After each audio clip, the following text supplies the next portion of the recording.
Hello दोस्तों, स्वागत है आपका हमारे YouTube चैनल एकल हिस्ट्री सर्कल में।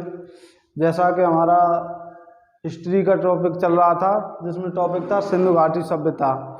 आज सिंधु घाटी सभ्यता की दूसरी क्लास है, जिसमें हमने आप लोगों को पहले जो भी शहर थे, जो भी भौगोलिक विस्तार था, उसके बारे में पूरा कंप्लीट करा दिया है।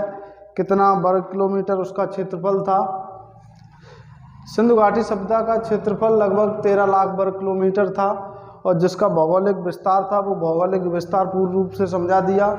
उसके कुछ प्रमुख स्थल थे, जैसे हड़प्पा, मोहनजोदड़ो। जैसा कि हम आप लोगों को पहले हड़प्पा स्थल के बारे में सारी जानकारी दे चुके हैं, उसके बाद मोहनजोदड़ो के बारे में जानकारी दे चुके हैं। अब नंबर है चनहूदड़ो, तो 3 नंबर डालेंगे। तीसरा स्थल जो था वो था चनहूदड़ो। चनहूदड़ो के बारे में कुछ क्वेश्चन बनते हैं कि सन 1931 में एक खनन वेत्ता थे, इतिहासकार थे, NC मजूमदार।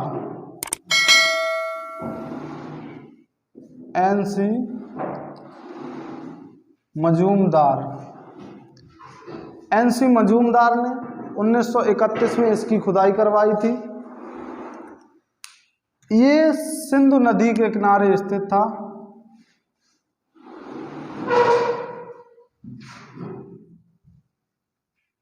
सिंधु नदी के किनारे स्थित था। क्वेश्चन बनेगा कि चनहूदड़ो की खुदाई कब हुई, तो सन 1931 में किसने करवाई? NC मजूमदार ने करवाई। यह चनहूदड़ो किस नदी के किनारे स्थित था? तो सिंधु नदी के किनारे स्थित था। अब वो क्वेश्चन बनते हैं कि कौन सी वस्तु कहाँ से प्राप्त हुई? हड़प्पा सभ्यता में चनहूदड़ो से कौन सी वस्तुएं प्राप्त हुई? तो कुछ प्रमुख वस्तुएं जिन्हें हम लिखेंगे प्राप्त वस्तुएं। प्राप्त वस्तुओं में एक पॉइंट और है साथियों, इसी में ऊपर ही लिखेंगे कि ये सिंधु घाटी सभ्यता का मनके, सीप और मुद्रा बनाने का प्रमुख केंद्र था। क्वेश्चन अक्सर पूछा जाता है कि मनका, सीप या मुद्रा बनाने का हड़प्पा सभ्यता का वह कौन सा स्थल है जहां मुद्रा बनाई जाती थी, या मुद्रा बनाने का प्रमुख केंद्र कौन था? तो चनहूदड़ो था।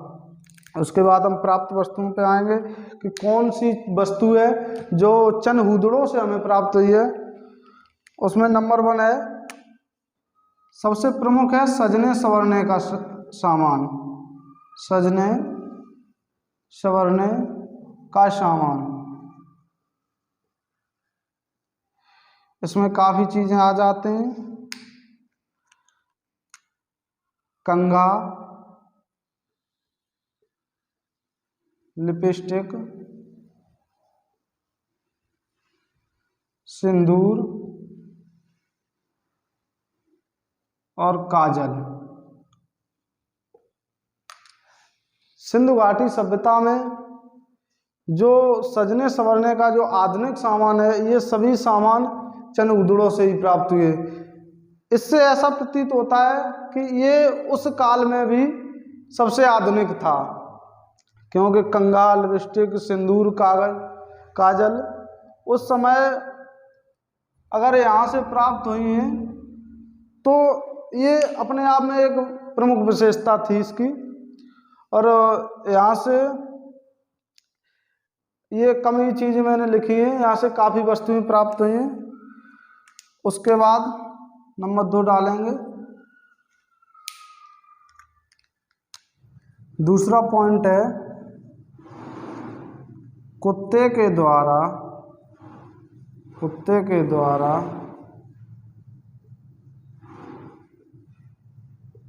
बिल्ली का पीछा करते हुए पैरों के निशान, पैरों के निशान। कुत्ते के द्वारा बिल्ली का पीछा करते हुए उसके जो पैरों के निशान हैं वो कहाँ से प्राप्त हुए? चनऊदड़ों से। नंबर तीसरा पॉइंट है, चनऊदड़ों से ही वक्राकार ईंटें हमें प्राप्त हुई हैं।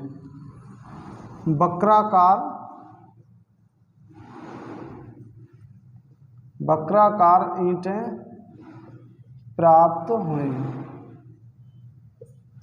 वक्राकार ईंटें कहाँ से प्राप्त हुई? चनऊदड़ों से। एक बार रिवीजन करेंगे। चनऊदड़ों मनका, सीप या मुद्रा बनाने का प्रमुख केंद्र था। 1921 में NC मजूमदार ने इसकी खुदाई करवाई थी। सिंधु नदी के किनारे स्थित है। प्राप्त वस्तुओं में सजने संवरने का सामान, जिसमें कंघा, लिपस्टिक, सिंदूर, काजल आदि चीज़ें थी। नंबर 2 पॉइंट है, कुत्ते के द्वारा बिल्ली का पीछा करते हुए पैरों के निशान। नंबर तीसरा पॉइंट है, वक्राकार ईंटें। एक बार आप लोग इसका स्क्रीनशॉट लेंगे और जो नोट्स बना रहे हैं वो नोट करेंगे। तो आपने नोट कर लिया होगा। अब इसे मिटाते हैं और आगे चलते हैं।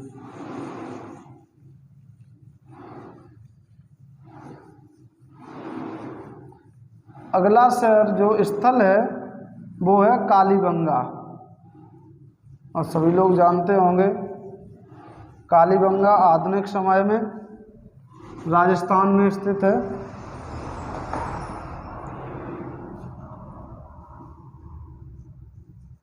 चौथा पॉइंट जो स्थल है वो है कालीबंगा। कालीबंगा कहाँ पड़ता है?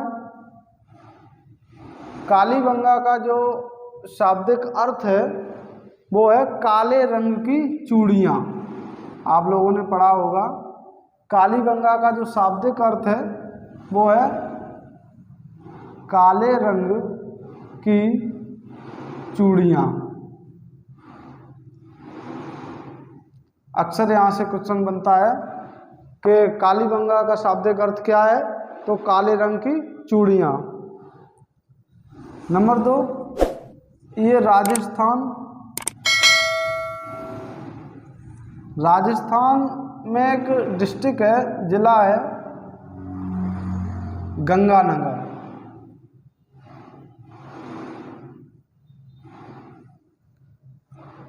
आधुनिक समय में कालीबंगा राजस्थान के गंगानगर जिले में स्थित है। यह जो स्थल है वो घग्गर नदी के किनारे स्थित है। घग्गर नदी के किनारे स्थित है। इसकी जो खुदाई करवाई थी एक खनन वेदता थे अमलानंद घोष।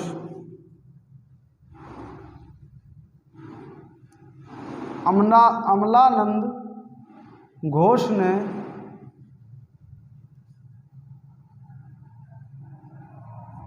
खुदाई करवाई। एक बार रिवीजन करेंगे। कालीबंगा का शाब्दिक अर्थ है काले रंग की चूड़ियाँ। यह राजस्थान के गंगानगर जिले में स्थित है। घग्गर नदी के किनारे स्थित है। इसकी खुदाई अमलानंद घोष ने करवाई थी। अब यहाँ से जो प्राप्त प्रमुख वस्तुएं हैं वो हम देखेंगे। प्राप्त वस्तुएं,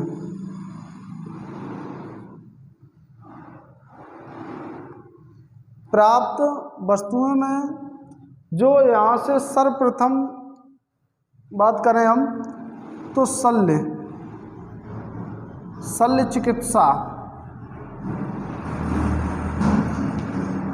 चिकित्सा, जिसे आधुनिक अगर कहें ऑपरेशन।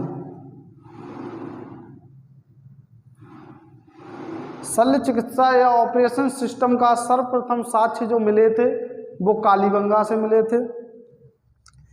यहीं से सर्वप्रथम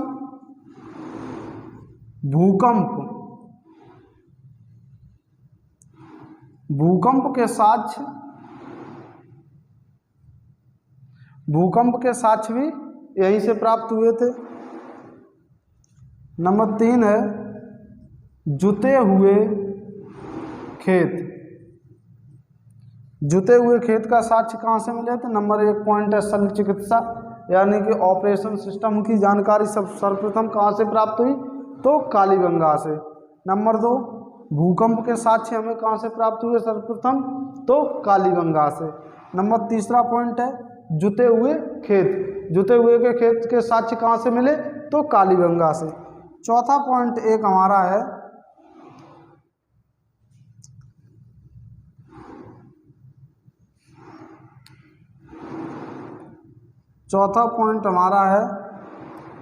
कि एक साथ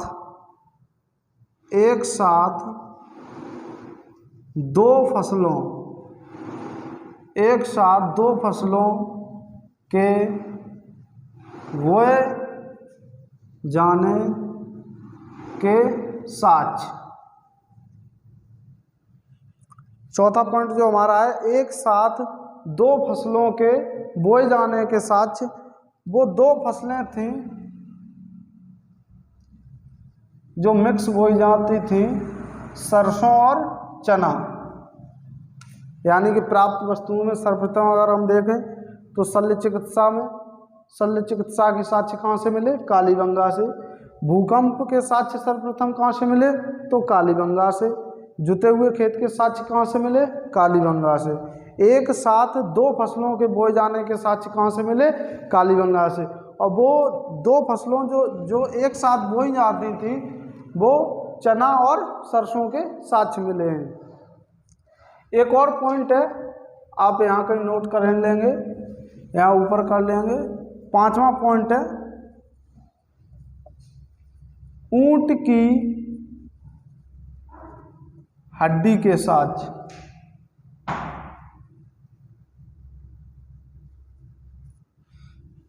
5वां पॉइंट है ऊंट की हड्डी के साक्ष्य।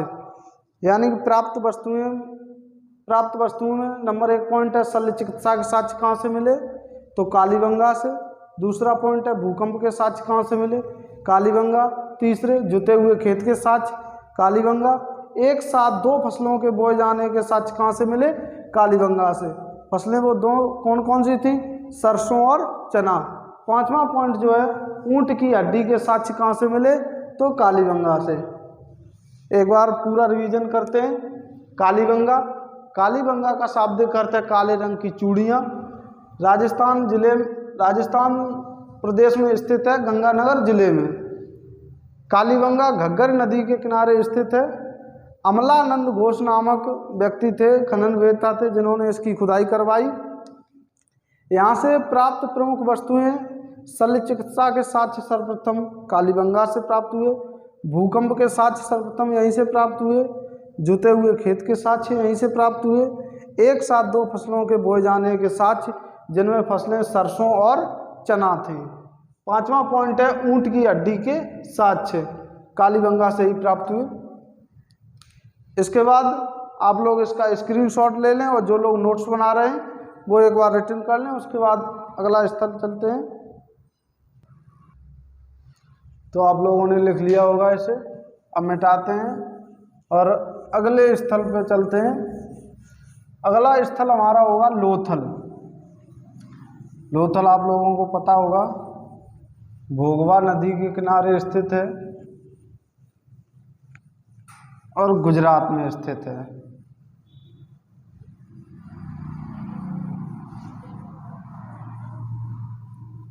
अगला स्थल है हमारा लोथल।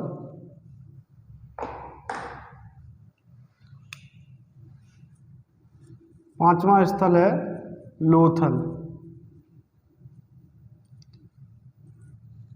लोथल जो स्थल है वो गुजरात में स्थित है। गुजरात में स्थित है वर्तमान में। यह भोगवा नदी के किनारे स्थित है। भोगवा नदी के किनारे स्थित है। इसकी खुदाई जो थी एस आर राव नाम के एक व्यक्ति थे। 1954 में एस आर राव 1954 में एस आर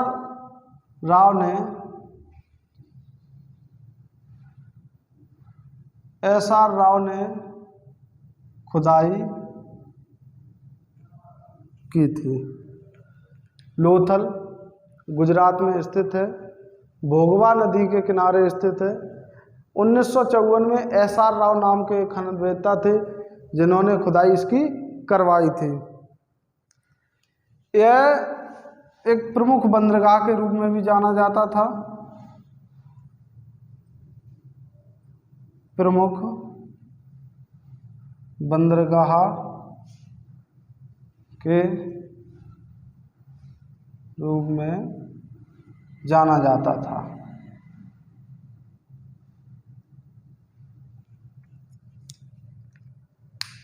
यहाँ से कुछ प्राप्त वस्तुएं हैं, कुछ ज़्यादा खास नहीं है, लेकिन कभी कभी क्वेश्चन बन जाता है एग्जाम में।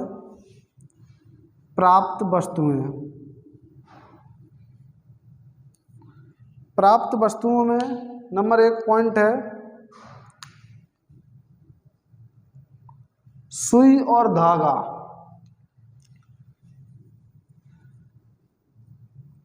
सुई और धागा।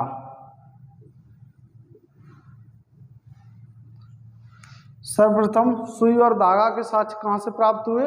तो लोथल से। नंबर 2 पॉइंट है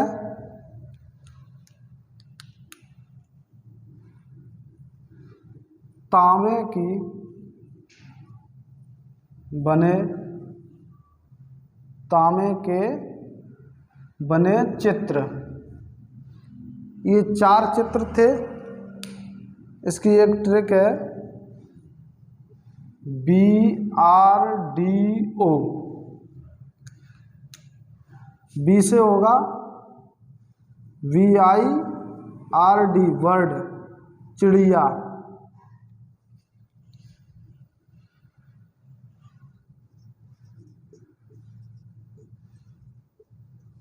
चिड़िया। RAVVIT रैबिट, खरगोश।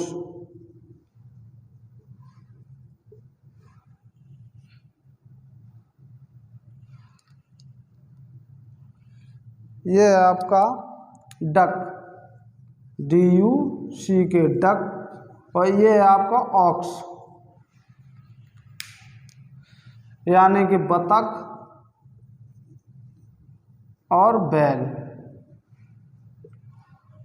यानी कि तांबे के बने कुछ चित्र प्राप्त हुए जिनमें से बर्ड, चिड़िया, खरगोश, बतख और बैल थे। लोथल गुजरात में स्थित है, भोगवा नदी के किनारे स्थित है। 1954 में एस आर राव ने इसकी खुदाई करवाई थी। प्रमुख बंदरगाह के रूप में जाना जाता था। यहाँ से प्राप्त कुछ वस्तुएं हैं सुई और धागा, तांबे के बने चित्र जिसमें चिड़िया, खरगोश, बैल, बतख। एक बार आप इसका स्क्रीनशॉट लेंगे या फिर जो लोग नोट्स बना रहे हैं वो नोट्स बनाएंगे। उसके बाद अगले स्थल पर चलते। तो आप लोगों ने लिख लिया होगा। अब अगले स्थल पर चलते हैं और अगला स्थल है धौलावीरा।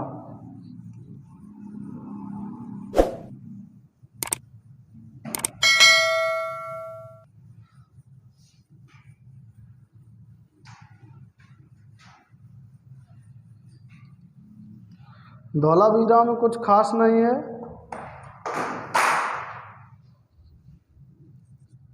छठवां स्थल है धौलावीरा। धौलावीरा जो है गुजरात में स्थित है। गुजरात में स्थित है। गुजरात में दो नदियां हैं, मनेहर और मनेहरा। गुजरात में दो नदियां हैं, मनेहर और मनेहरा। इन दोनों के बीच स्थित है। इन दोनों के बीच स्थित है। यह शहर जो धौलावीरा है गुजरात में स्थित है। मनेहर और मनेहरा इन दोनों नदियों के बीच में स्थित है। नंबर तीसरा एक पॉइंट है जो सबसे महत्वपूर्ण है कि यह 3 भागों में विभाजित था।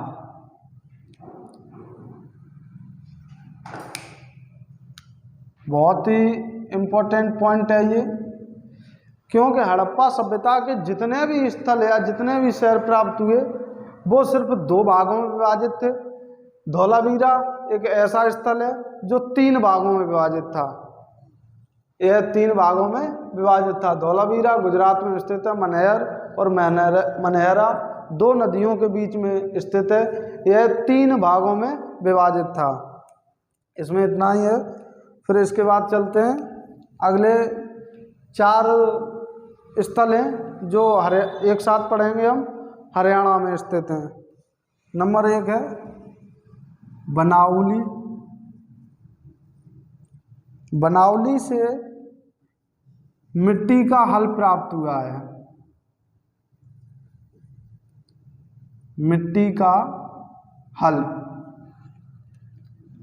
दूसरा नंबर है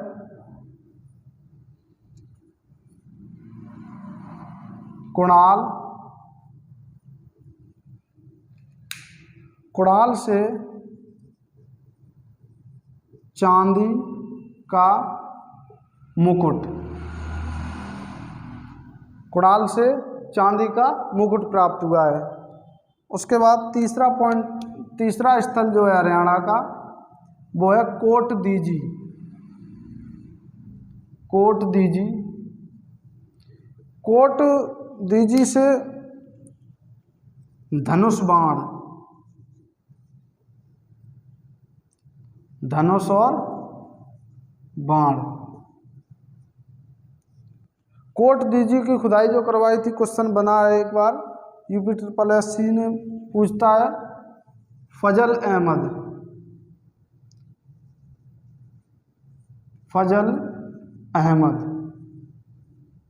फजल अहमद ने खुदाई करवाई थी इसकी। बनाउली मिट्टी का हल प्राप्त हुआ। कुणाल चांदी का मुकुट प्राप्त हुआ। कोट दीजी धनुष और बाण प्राप्त हुए। फजल अहमद ने इसकी खुदाई करवाई थी। अगला जो स्थल है चौथा, बनाउली, कुणाल, कोट दीजी। एक और स्थल है संघोल।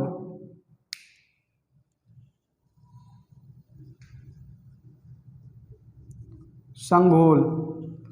और संघोल से तांबे की छेनी प्राप्त हुई।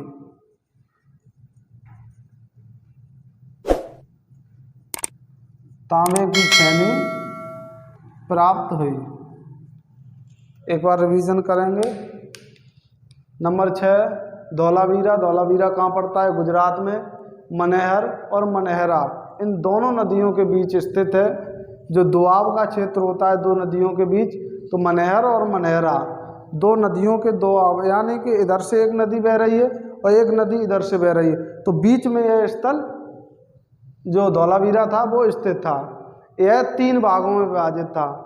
बाकी जो सिंधु घाटी सभ्यता या हड़प्पा सभ्यता के जितने भी स्थल थे वो 2 भागों में विभाजित थे।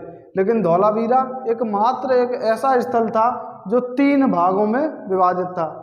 उसके बाद ये चारों जो हैं, चारों स्थल हरियाणा में पड़ते हैं आपके।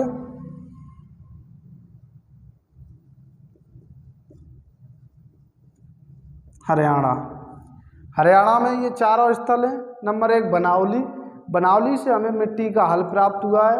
नंबर 2 कुणाल, चांदी का मुकुट प्राप्त हुआ है। नंबर 3 पर है कोट दीजी, जहाँ से हमें धनुष और बाण प्राप्त हुए हैं। कोट दीजी की खुदाई फजल अहमद ने करवाई थी। नंबर 4 है संघोल, संघोल से हमें तांबे की छेनी प्राप्त हुई है। आप लोग एक बार इसका स्क्रीनशॉट लेंगे और नोट करेंगे, उसके बाद अगले स्थान पर चलते हैं। तो आप लोगों ने इसे नोट कर लिया होगा। अब इसके बाद आगे चलते हैं और यूपी के कुछ प्रमुख स्थल हैं जिनके बारे में ज़्यादा नहीं जानना है, केवल उनकी स्थिति से पूछता है।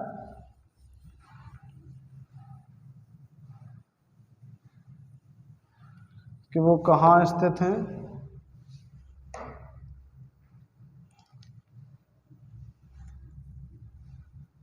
यूपी में 3 स्थल हैं, एक बड़गांव, एक हुलास और एक आप पूछ चुके हो, मैं बता चुका हूँ आप लोगों को, आलमगीरपुर।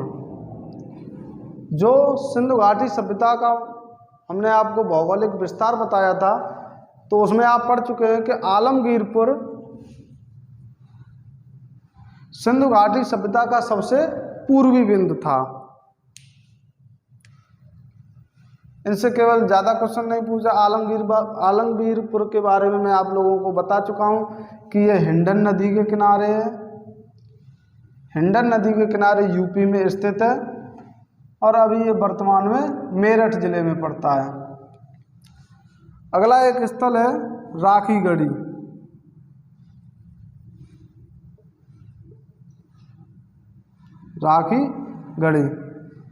राखीगढ़ी 1969 में एक सूरजभान नामक व्यक्ति थे जिन्होंने इसकी खुदाई करवाई थी। सूरजभान और भगवान दास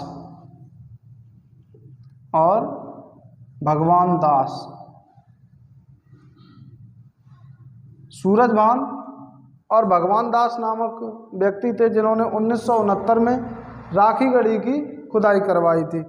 यहाँ से एक क्वेश्चन बनता है, यह है हड़प्पा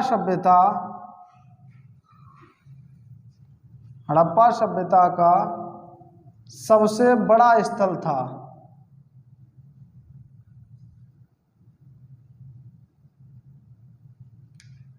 ऐसे ही धौलावीरा में एक मैंने इम्पोर्टेंट बताया था कि वो धौलावीरा 3 भागों में विभाजित था, जबकि और स्थल जो थे वो 2 भागों में विभाजित थे।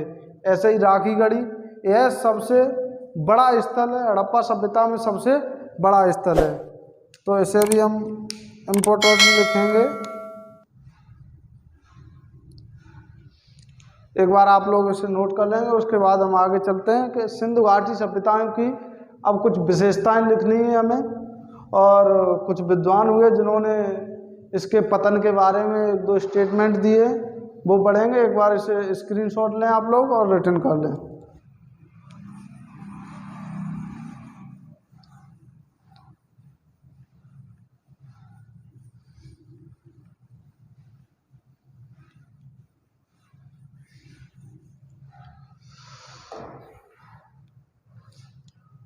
सिंधु घाटी सभ्यता की विशेषताएं।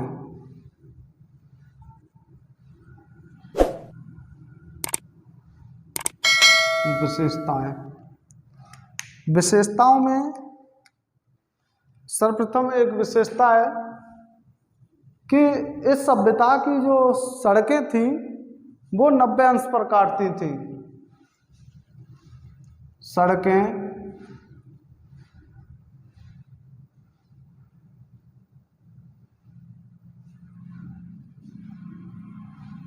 समकोण, यानी कि 90 अंश पर मिलती थी या काटती थी।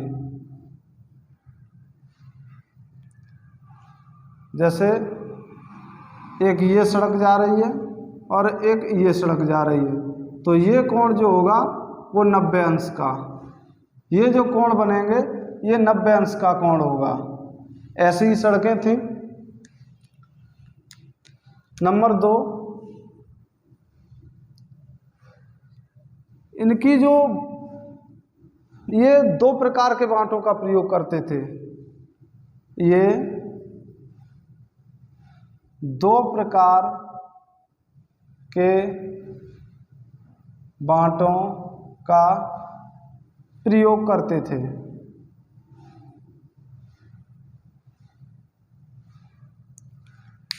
नंबर 1 था द्विचर प्रणाली।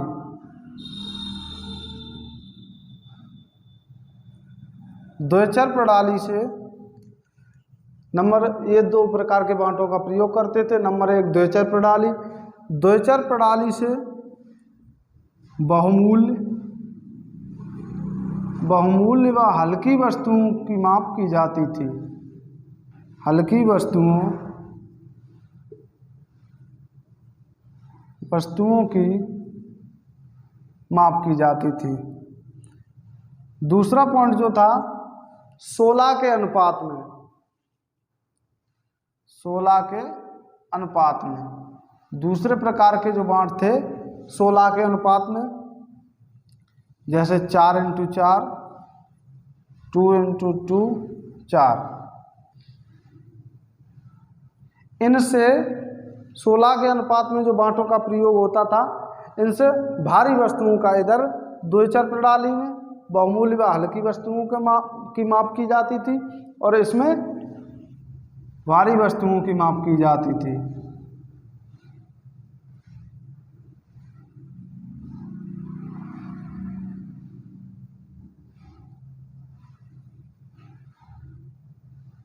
भारी वस्तुओं की माप की जाती थी। सिंधु घाटी की प्रमुख विशेषताएं। नंबर 1 सड़कें समकोण पर काटती थी या 90 अंश पर काटती थी, 90 अंश पर मिलती थी। नंबर 2 ये 2 प्रकार के बांटों का प्रयोग करते थे। नंबर 1 द्विचर प्रणाली। द्विचर प्रणाली में बहुमूल्य व हल्की वस्तुओं की माप की जाती थी। नंबर 2 16 के अनुपात में 4x4, 2x4, यानी कि इनसे भारी वस्तुओं की माप की जाती थी। नंबर 3 है इनकी मोहरें सेल खड़ी की बनी थी। इनकी मोहरें सेल खड़ी की बनी थी, जिन पर एक श्रृंगी कुबड़दार बैल का चित्र अंकित था।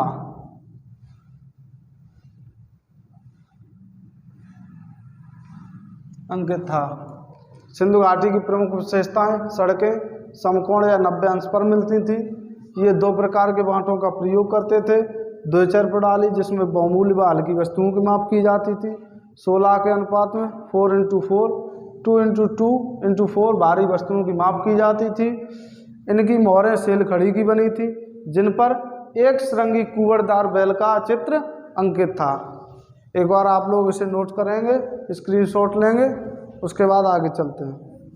जो पतन है, पतन के बारे में जिन विद्वानों ने अपने अपने स्टेटमेंट दिए कि सिंधु घाटी सभ्यता का पतन कैसे हुआ, उसे हम देखेंगे।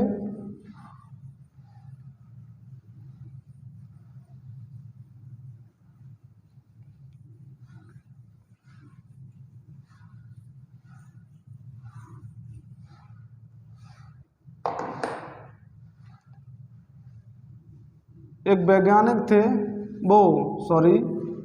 इतिहासकार खनन वेत्ता थे John Marshall. John Marshall, Ernest Mackay, S R. Rao. इन तीनों लोगों का एक मत था, John Marshall, Ernest Mackay, S R. Rao. इन्होंने कहा था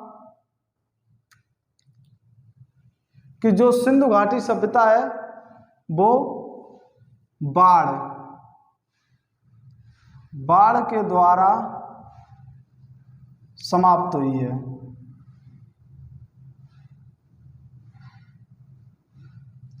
John Marshall, Ernest Mackay, S R. Rao, इनका मत था कि जो सिंधु घाटी सभ्यता है वो बाढ़ के द्वारा समाप्त हुई है।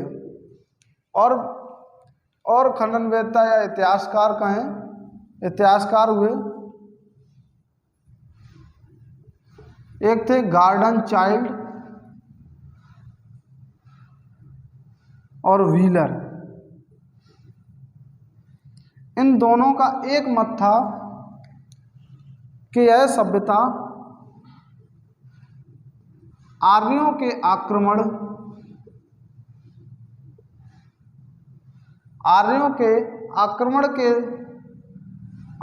के कारण समाप्त हुई। गार्डन चाइल्ड और व्हीलर नाम के दो इतिहासकार थे, उनका मत था कि यह सभ्यता आर्यों के आक्रमण के कारण समाप्त हुई।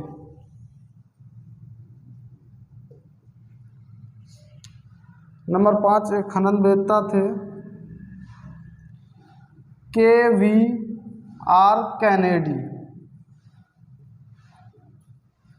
के.वी.आर. कैनेडी के अनुसार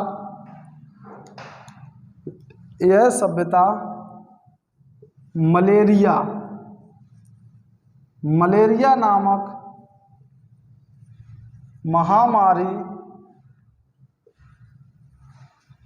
महामारी के कारण समाप्त हुई।